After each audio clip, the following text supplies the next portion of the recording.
Hi, I'm Don from DonDronesOn, and welcome to my January 2023 monthly report on my Starlink user experience.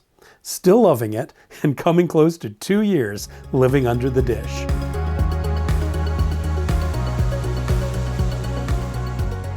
If you're new to my channel, welcome aboard. I'm an engineer, not quite retired, living in rural Ontario, Canada, roughly halfway between Toronto and Ottawa.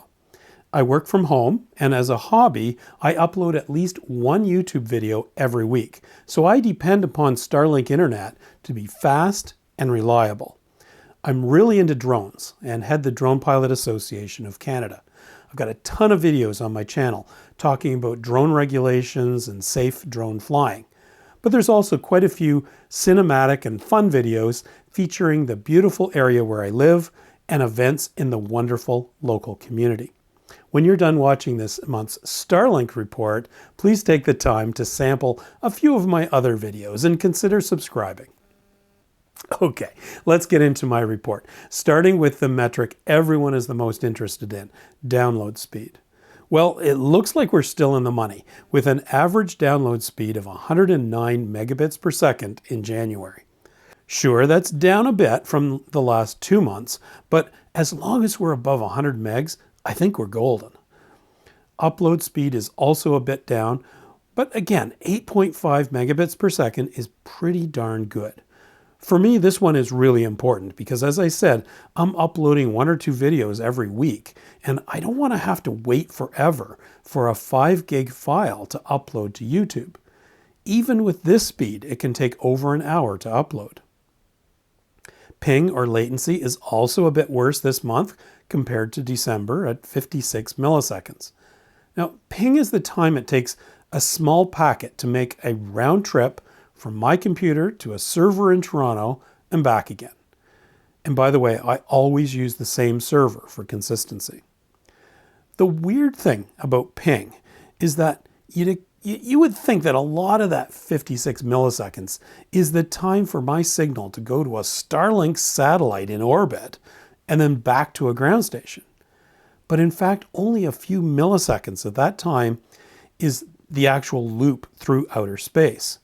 Most of the ping time is actually the transit time from the ground station through routers in the terrestrial network to my Starlink point of presence, or POP, which for me is near New York City, and then to my Toronto server, and then back again.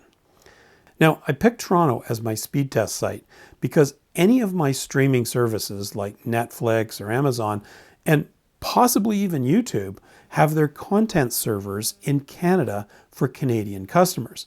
This is for legal licensing reasons. So picking Toronto is probably a good representation of my actual experience. Now, because Starlink connections are with moving satellites, the customers with whom I'm sharing bandwidth is constantly changing. And the ground station the satellite is connecting to is also changing. And for this reason, Starlink upload and download speeds can vary widely from one moment to the next. To help make sense of this, I do at least 60 speed tests every month and share not only the average, but the variation of those speeds. And I do that using a histogram chart. Here's the histogram chart for my January download speeds. Just as an example, 24 of the 63 speed tests I did were between 100 and 150 megabits per second. The average was 109. The slowest speed I saw was a piddly 14, but the highest was a pretty impressive 264 megabits per second.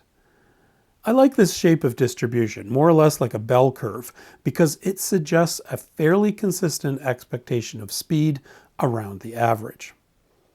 November and December had similar distributions, as you can see here. But prior to that, we had many months of histograms like this one, all scrunched down into the lower end of the speed range, and that sucked. Upload speeds have been quite consistent from month to month, just like January, with a strong spike in the 5 to 10 megabits per second up range.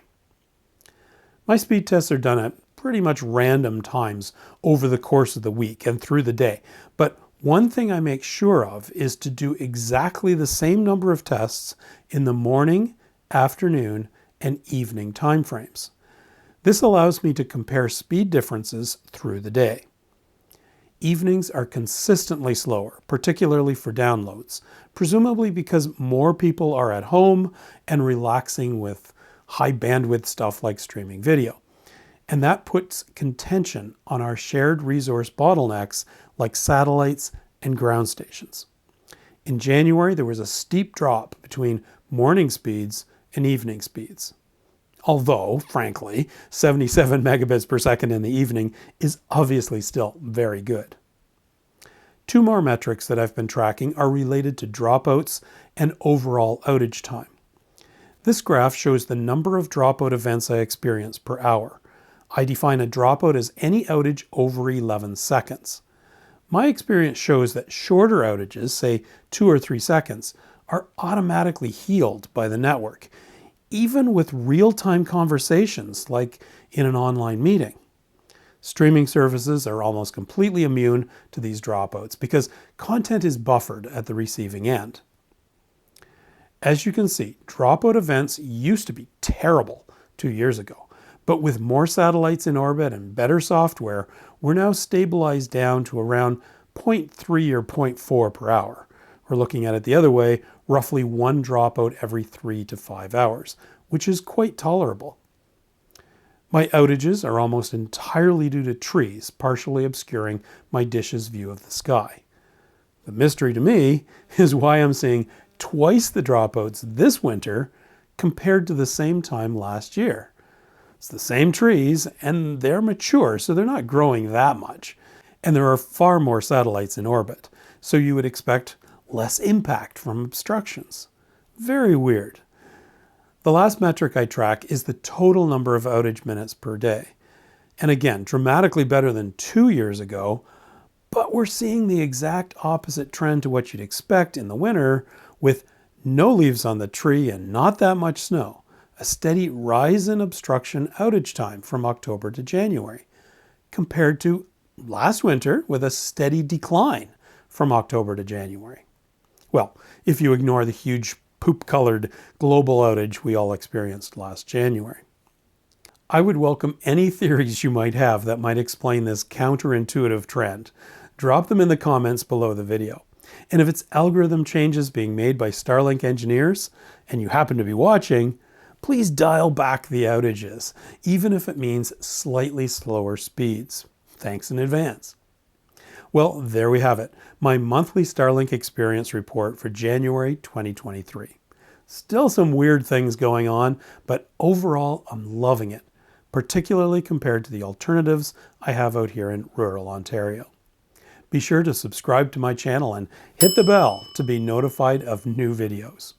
And there's a Buy Me a Coffee link in the description if you'd like to support my channel that way. Thanks for watching. Catch you next time. Now, let's sit back and enjoy a bit of drone footage over frozen Beaver Lake.